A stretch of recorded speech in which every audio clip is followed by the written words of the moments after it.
Hello and welcome friends to my YouTube channel. दोस्तों, आपका स्वागत करता हूं मैं हिंदी बायो टॉक चैनल पे। और आज के वीडियो में हम सीखेंगे कि यदि आप लोगों को बायो अध्ययन करना नहीं आता है तो आप किस प्रकार से मीडियम बायो स्टडी कर सकते हो, जिसमें आपको परमेश्वर वचन सीखने में काफ़ी सहायता और मदद मिलेगी। तो आज के वीडियो में मैं बताने जा रहा हूँ कि कैसे आप मीडियम लेवल की बायो स्टडी कर सकते हो, जिससे कि आप कम समय में वचन को सही रीति से सीख पाओ।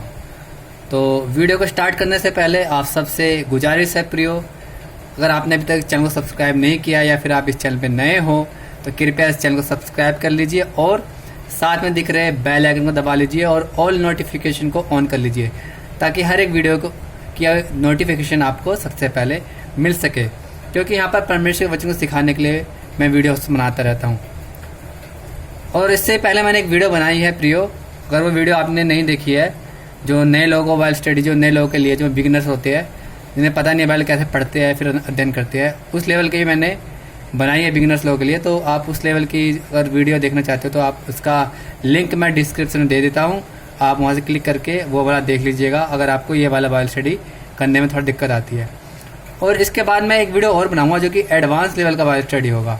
ये मीडियम लेवल का है और एक इससे भी एक एडवांस लेवल का बाइबल स्टडी का लिए वीडियो बनाऊंगा मैं। अगर आप चाहते हो, आप में से जो लोग चाहते हो एडवांस लेवल की बाइबल स्टडी करना, तो कृपया कमेंट बॉक्स में ज़रूर बताइएगा, ताकि मैं आपके लिए एडवांस लेवल की बाइबल स्टडी की वीडियो भी बना सकूँ, कि आप और ज़्यादा परमेश्वर वचन को गहराई से सीख और समझ पाए। तो चलिए प्रियो, बिना किसी देरी किए वीडियो को स्टार्ट करते हैं। तो प्रियो, सबसे पहले आपको क्या करना है, आपको बाइबल अध्ययन करने के लिए आपको सबसे पहले रूल पता होना चाहिए। बाइबल अध्ययन करने का एक रूल होता है, वो रूल आपको पता होना चाहिए। वो रूल क्या है? वो रूल यहाँ पे लिखा हुआ मैंने, मेन रूल है, ठीक है। Read your Bible book by book and chapter by chapter. अर्थात कि आप अपने बाइबल को बुक बाय बुक पढ़ेंगे, यानी कि एक किताब के बाद दूसरी किताब, दूसरी किताब बाद तीसरी किताब, तीसरी किताब बाद चौथी किताब, ऐसे पढ़ना है आपको। और चैप्टर बाय चैप्टर पढ़ना है। आज एक चैप्टर पढ़ा है तो कल आप 2 चैप्टर पढ़ोगे, परसों 3 चैप्टर पढ़ोगे। मैं क्यों बोल रहा हूँ सब चीज़ें? क्योंकि अगर आप सिस्टमेटिकली वे में पढ़ोगे वचन बाइबल को, तभी आप बाइबल को समझ सकते हो। तो ये बहुत महत्वपूर्ण नियम हैगा बाइबल अध्ययन का, जो आपको ध्यान रखने की आवश्यकता है प्रियो। तो आपको क्या करना है, जैसे कि आज आपने मत्ती पढ़ना स्टार्ट करा है और मत्ती की जब पुस्तक पूरी ख़त्म हो जाएगी, उसके बाद आप मत्ती के बाद जो बुक पुस्तक आती है आपको उसका पढ़ना है, मत्ती, मरकुस, लूका, यूहन्ना, ठीक है। तो आप मत्ती ख़त्म करने से पहले आपको एक चैप्टर पढ़ा, दूसरा चैप्टर पढ़ा, तीसरा चैप्टर पढ़ा, ऐसे करके मत्ती ख़त्म करके तब उसका मरकुस पे आना है, ठीक है। तो आपको ऐसा पढ़ना है। ऐसे नहीं कि आज आप कोई सी बुक से पढ़ रहे हो, आज मत्ती पढ़ रहे हो, कल भजन संहिता पढ़ रहे हो, फिर इफिसियों की पढ़ रहे हो, फिर उत्पत्ति पढ़ रहे हो, ऐसे नहीं करना है। तो आप ऐसे कभी परमेश्वर वचन को नहीं सीख पाओगे। तो आशा करता हूँ कि आपको रूल समझ आ गया है बाइबल अध्ययन करने का, जो महत्वपूर्ण रूल है कि अपनी बाइबल को बुक बाय बुक और चैप्टर बाय चैप्टर पढ़ना है। तो चलिए हम अब बाइबल अध्ययन के पड़ाव में उतरेंगे कि बाइबल अध्ययन कैसे करते हैं और क्या क्या बातों को हमें ध्यान रखना है। तो मैंने यहाँ पर आपको 5 मुख्य बातों को मैंने यहाँ पर बाइबल अध्ययन में बताया है। तो उन 5 को मैं इस वीडियो में डिस्कस करके बताऊंगा आपको, इस 5 पॉइंट को, जो आप 5 पॉइंट देख रहे हो। तो चलिए पहले पॉइंट में हम आते हैं। तो सबसे पहला पॉइंट क्या है बाइबल अध्ययन करने का? आप जैसे देख रहे हो, सबसे पहला पॉइंट है प्रेयर, यानी कि प्रार्थना। तो जब आप बाइबल अध्ययन करते हो तो आपको उससे पहले क्या करना है? प्रार्थना करने की जरूरत है। कैसे प्रार्थना करना है उसके बारे में आप थोड़ा जान लीजिए। अब प्रार्थना जब आप करने बैठोगे तो आपको सिर्फ बाइबल अध्ययन के लिए ही प्रार्थना करना है, आपको कोई दूसरी बातों के लिए प्रार्थना नहीं करना है।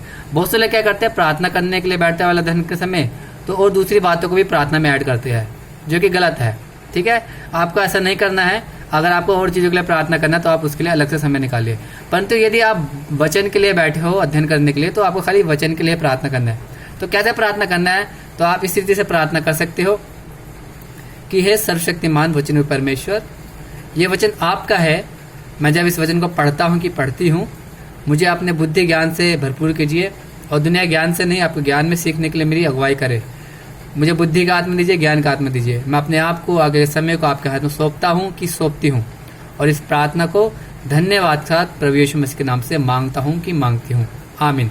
तो इस रीति से आप एक छोटी सी प्रार्थना कर सकते हैं। और उसके बाद आपको क्या करना है, आपको जोन सी पुस्तक से आपको अध्ययन करना है, आपको उस पुस्तक का पहले चैप्टर से स्टार्ट करना है। यानी कि आप कहीं भी से भी स्टार्ट कर रहे हो, उस पुस्तक के पहले चैप्टर से आप स्टार्ट कीजिए। आपको एक बुक अध्ययन करके ख़त्म करनी चाहिए पहले, फिर दूसरे बुक पे आइएगा। तो चलिए मैं आपको बता देता हूँ आपको कैसे करना है। मान लीजिए, देखिए दूसरा रूल क्या है, मान लीजिए कि आपने भजन संहिता का आप अध्ययन करना चाहते हो। भजन संहिता आप देखते हो, भजन संहिता की पुस्तक है, भजन संहिता की पुस्तक है और भजन संहिता का पहला अध्याय है।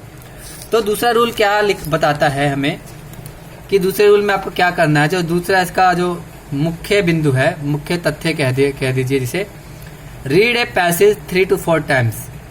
जिसका मतलब ये हुआ कि आप एक खंड को 3 से 4 बारी पढ़ना है आपको, ध्यानपूर्वक, आराम से और ध्यानपूर्वक।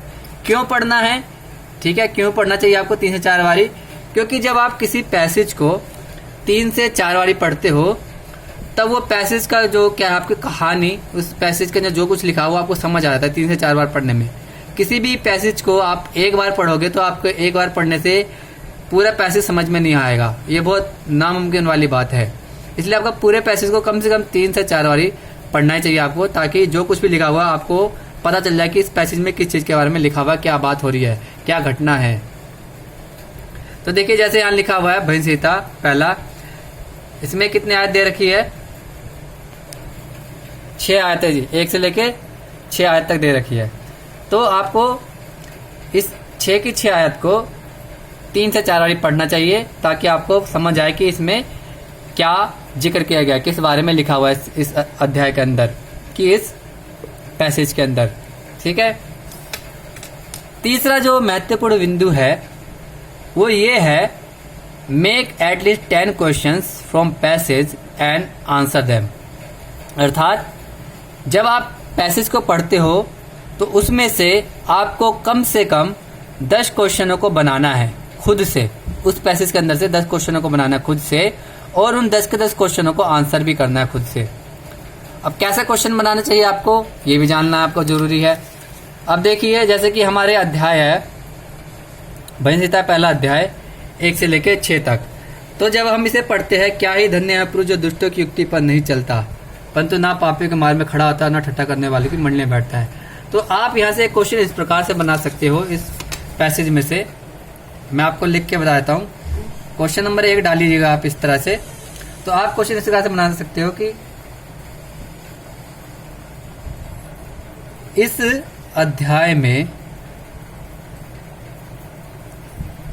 अध्याय में धन्य व्यक्ति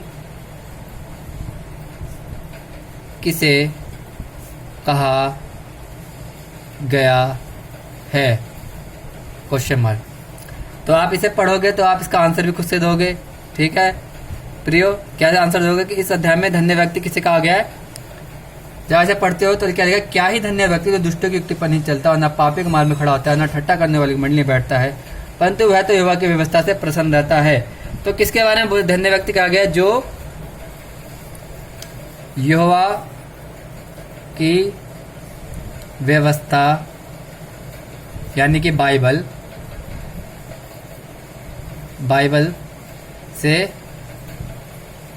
प्रसन्न रहता है और उस पर दिन रात ध्यान करता है। और आप दूसरा क्वेश्चन इस प्रकार से बना सकते हो कि धन्य शब्द का मतलब क्या है, ठीक है। और इस प्रकार से आप जिस भी आप अध्याय को पढ़ रहे हो या फिर जिस भी आप पैसेज को पढ़ रहे हो, तो इस प्रकार से आप 10 क्वेश्चन को बना के खुद से आंसर कर सकते हो। तो धन्य किसे कहा गया है, तो उसको धन्य शब्द का मतलब क्या है, तो यदि आपको इंग्लिश आती है पढ़ना तो और समझना थोड़ी बहुत, तो आप इंग्लिश बाइबल को पढ़ के धन्य शब्द का मतलब समझ सकते हैं, जिसका मतलब होता है ब्लेसेड यानी कि आशीषित। तो इसका आंसर भी लिख सकते हैं हम ऐसे, आशीषित। धन्य शब्द का मतलब हुआ आशीषित। तो यह क्या लिखा, आशीषित है वो व्यक्ति जो योगा की व्यवस्था से प्रसन्न रहता है और दिन रात उस पर करता है, ध्यान करता है। तो ये तो हो गया तीसरा स्टेप कि 10 क्वेश्चंस बनाने हैं आपको खुद से पैसेज के अंदर से और उनका आंसर खुद से करना है। चलिए अब चौथे स्टेप पे आते हैं। तो चौथा स्टेप क्या होना चाहिए आपका प्रियो, try to remember at least 1 verse from the Bible from the passage. जिसका मतलब ये हुआ कि कम से कम कोशिश करें, कम से कम उस पैसेज में से एक वचन को आप याद कर लीजिए, और इसको याद करना है हमेशा हमेशा के लिए, उसे दोहराते रहिए आने वाले दिनों में। तो मान लीजिए जैसे कि हम ये पैसेज से अध्ययन कर रहे हैं, तो इसमें से कोई एक पैसेज अगर मेरे को एक पैसेज माफ़ कीजिएगा, अगर इसमें से मुझे कोई एक वचन याद करना है तो मुझे कौन सा वचन याद करना चाहिए, जोन सा मुझे अच्छा मुझे लग रहा है कि हाँ ये वचन मेरे को याद करना चाहिए, कि जोन सा आपको लग रहा है कि आपको याद करना चाहिए आप उसे याद कीजिए। तो मैं पहला और दूसरा ये दोनों क्या आयतों को मैं याद करना पसंद करूंगा। तो क्या लिखा, क्या ही धन्य है प्रभु जो दुष्टों की तो युक्ति पर नहीं चलता, ना पापियों के मार्ग में खड़ा होता है, ना ठट्ठा करने वाली की मंडली में बैठता है, परंतु वह तो यहोवा की व्यवस्था पसंद रहता है और इसकी व्यवस्था पर रात दिन ध्यान करता रहता है। तो इसे याद करूंगा मैं, ठीक है। कैसे याद करूंगा, लिख के। जब लिख के याद करते हैं हम किसी चीज़ को तो वो अच्छे से याद रहती है। तो कम से कम 5-6 बार इसे लिखूंगा मैं, एक बार देख के, फिर एक बार बिना देखे, 2-3 बार बिना देख के लिखूंगा, फिर उसे दोहराऊंगा। तो इस प्रकार से मैं इसको याद कर लूंगा। तो पहला दूसरा आयत में से याद कर लूंगा। आप चाहे तो कोई सा भी आप याद कर सकते हो, जो उनसा भी आप अध्ययन कर रहे हो। तो ये था हमारा चौथा स्टेप मीडियम बाइबल स्टडी के लिए। अब आते हैं हम 5वें स्टेप पे। 5वां स्टेप क्या है, what did you learn from it. तो आप जो अध्ययन कर रहे हो,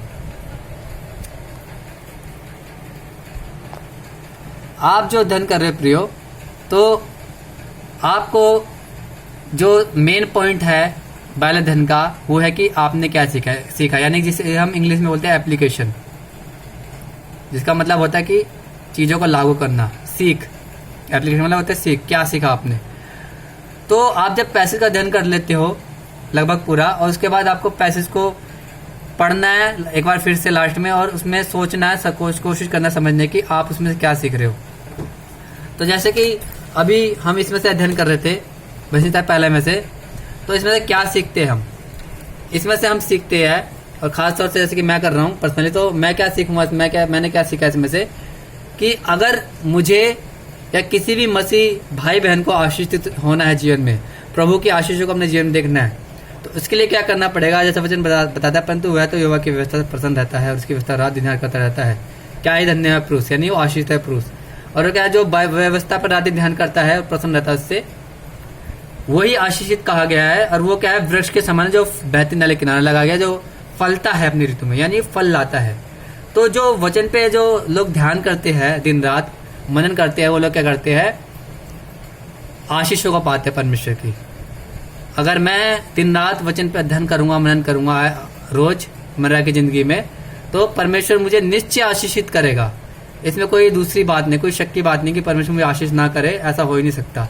अगर मैं परमेश्वर की व्यवस्था से प्रीति रखता हूँ, उस पर दिन रात मनन करता हूँ, तो परमेश्वर मुझे आशीषित करेगा। तो मैंने ये चीज़ इस वचन से सीखा, इस अध्याय से सीखा। तो मैं इस चीज़ को यहाँ पर लिख लूँगा, ठीक है। तो यहाँ पे लिखेंगे एप्लीकेशन लास्ट में, यानी कि सीख। तो सीख में आप लिखिए कि मुझे परमेश्वर की आशीष प्राप्त करने के लिए उसके वचनों पर दिन रात ध्यान करना जरूरी है। तो अगर हम चाहते हैं कि परमेश्वर हमें आशीषित करे तो हमें दिन रात करना, परमेश्वर वचन पर ध्यान करना है, यानी कि उसे पढ़ना है और मनन करना है। तो प्रियो, ये थी आज की वीडियो में हमारे मीडियम लेवल की बाइबल स्टडी, और आशा करता हूँ कि इस वीडियो के माध्यम से आप बहुत आशीषित हुए होंगे, आपको बहुत ज़्यादा सहायता मिली होगी, इस वीडियो के माध्यम से कि आपको कैसे बाइबल अध्ययन करना चाहिए।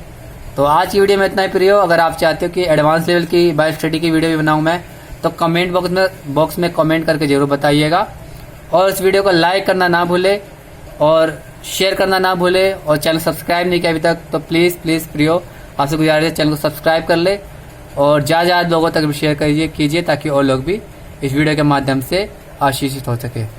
आज की वीडियो में इतना ही, तब तक ले जय मसीह की। मिलता हूँ आपको अगली वीडियो में।